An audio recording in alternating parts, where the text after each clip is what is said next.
সুপ্রভাত বন্ধুরা, আপনারা সকলে কেমন আছেন? আশা করছি আপনারা সকলে ভালো আছেন, সুস্থ আছেন। আবারও একটা নতুন ভিডিও নিয়ে আমি পল্লবী চলে আসলাম আপনাদের সঙ্গে শেয়ার করতে। এখন বাজে 10টা। এখন থেকে আজকের ব্লগটা শুরু করছি। আশা রাখছি ব্লগটা আপনাদের খুব ভালো লাগবে। সকালবেলা সব কাজকর্ম হয়ে গেছে, কাজকর্ম সেরে স্নানটাও সেরে চলে এসেছি। আজকে বৃহস্পতিবার, তো আজকে একটু তাড়াহুড়ো থাকে, কারণ আজকে হাটের দিন। আর তোমাদের দাদাভাই হাট গিয়েছিল, ও হাট থেকেও চলে এসেছে। আর আমি এই যে ওপরে যে জামা কাপড়গুলো মেলা ছিল, ওই জামা কাপড়গুলো একটু নিচে গিয়ে মিলে দেব। রোদ্দুর বেরোয়নি ঠিকই কথা, একটুখানি হাওয়া যদি শুকনো হয়। আজকে বাজার থেকে নিয়ে এসেছিলো বেতুয়ার শাক, তো ওই শাকটাই আমি একটুখানি রসুন ফোড়ন দিয়ে ভাজছি, আর ওর মধ্যে একটু চিনিও দিয়ে দিলাম। একটু চিনি দিলে বেশ ভালো লাগে খেতে, আর বেতের শাকটা আমার বেশ খেতে লাগে।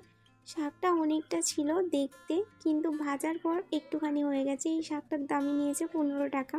তবু আমরা গ্রামে বাস করি, গ্রামে বাস করলেও কিন্তু আমরা কমে পাই না, অনেকটাই দাম এখানেও।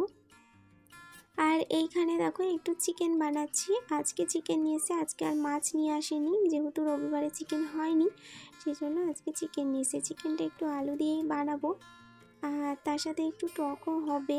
মা সকালে জানতো না যে চিকেন নিয়ে আসবে, কারণ আজকে সাধারণত নিয়ে আসা হয় না, তো সেই জন্য মা টকটা সেদ্ধ করেই রেখেছিল। তো টকটা হচ্ছে বলে আমি একটু মাংসটা কষা কষা টাইপের করলাম। আর আজকে এটা হয়েছে টক, বেগুন ভাজা, শাক ভাজা, আর তার সাথে মাংস, ব্যাস এইটুকুই, আর কিছু হয়নি। তো দেখতেই পাচ্ছ মাংসটা বেশ কষানো কষানো হয়েছে। তো অনেকটা টাইম চলে গেছে, এখন হচ্ছে সন্ধ্যা হয়ে গেছে। আর তোমাদের দাদাভাই বললো যেহেতু একটু বৃষ্টি হয়েছে আর একটু ঠান্ডার ওয়েদারও আছে, ঠান্ডা একটু নয়, বেশ ভালোই ঠান্ডা আছে, তো একটুখানি পাঁপড় ভাজো, আজকে সন্ধ্যেবেলা পাঁপড় ভাজা দিয়ে চা খাবো। আমি বললাম ঠিক আছে, চলো একটু ভেজেই দিই। আর এইটা হচ্ছে কড়াই, আমরা বাড়িতেই এটা দিই, চালের গুঁড়ি দিয়ে যেটা দেওয়া হয় কড়াই, ওটাই। এটা খেতেও কিন্তু বেশ ভালো লাগে। মা এখন বাড়িতে নেই, সেই জন্য আমি চাটা বসিয়ে দেব। আর বাবাও একটু বেরিয়েছে, মা একটা জেঠিমাকে দেখতে গিয়েছে, উনি হচ্ছে খুবই অসুস্থ, আর মানে উঠতে পারছেন না, সেই জন্য। আর এরপর আমারও অনেকগুলো কাজ আছে, অনেকগুলো কাজ বলতে ওপরের ঘরটা আমাকে পরিষ্কার করতে হবে, আর মানে কিছু জায়গা একটু অদল বদল করতে হবে, কারণ আমার ছেলে খুবই দুষ্টুমি শুরু করেছে। যত বড় হচ্ছে তত দুষ্টুমি করছে, যেই জিনিসগুলোয় হাত পাচ্ছে সেই জিনিসগুলো সব নষ্ট করে দিচ্ছে। আর আমি এই সময়গুলো যখন হয়তো ও আমার কাছে থাকে না, ও হয়তো ঠাম্মার কাছে আরে থাকে, বিকালে কিংবা সন্ধেবেলায়, এই সময়গুলোতেই আমি এই কাজগুলো করে থাকি, নইলে ও তো এই কাজগুলো করতেই দেবে না, আরও কাজ আমার বাড়িয়ে দেবে। তো এই আলমারিটা দেখতে পাচ্ছি, এই আলমারিটার মধ্যে যেই জিনিসপত্রগুলো রয়েছে ওইগুলো আমি অন্য জায়গায় করে দেব, আর আলনার আলমারির মধ্যে যেইগুলো আছে সেইগুলো আমি এই আলমারিটার মধ্যে রাখবো। কারণটা আমি তোমাদেরকে আগেই বললাম, ওই যে আমার দুষ্টু শোনার জন্য ও সব আমার কসমেটিক্সের জিনিস নষ্ট করে দিচ্ছে, মানে যেটা অন্তত 1-1.5 বছর হবে ও সেইটাকে একদিনেই নষ্ট করে দিচ্ছে। আর প্রত্যেক দিন তো কেনা সম্ভব নয় বলো আমাদের মতো পরিবারে, যে আজকে একটা ভাঙলো আবার কালকে কিনে নিলাম। সত্যি বলছি, আমি খুব সাধারণ বাড়ির বউ, তো আমাদের পক্ষে এতটা খরচা করা সম্ভব নয়, কেনাও সম্ভব নয়। একটা কিনতে গেলেই অনেক ভেবে চিন্তে কিনতে হয়। তো ওপরটায় কিছু কসমেটিক্সের জিনিস রাখলাম, আর এইখানটাতেও রাখবো। তো এইখানটাতেও কিছু অন্য জিনিস আছে যেগুলো মানে আর লাগবে, কিছু আবার লাগবে না, ওইগুলো দেখবো, যেগুলো কিছু লাগবে সেগুলো রেখে দেবো, আর যেগুলো লাগবে না সেগুলো বাইরে বার করে দেবো। তো এইখানটা একটু পরিষ্কার করে নিচ্ছি। আর এইখানটা দেখো, বললামই আমার ছেলে এইখানটা হাত পায়, ওইখানটায় হাত দিয়ে সিঁদুরটা ফেলে পুরো এইখানটা লাল করে দিয়েছে। তো দেখো এই যে আলমারিটার মধ্যে আমি এই সবগুলো গুছিয়ে ভালো করে রেখে দিলাম। আর এটা হচ্ছে কপার সিস্টেম কিংবা কাচ সিস্টেম নয়, এমনি ফাঁকাই রয়েছে। এখানে আমি একটা পর্দা বানিয়েছিলাম, পর্দাটা খোলা হয়েছে, তো পর্দাটা আবার লাগিয়ে দিতে হবে। তো এই বাড়িটা আমার জানো তো মাটির বাড়ি, কিন্তু কিন্তু খড়টি করা বলে, রং করা বলে কেউ বুঝতে পারে না।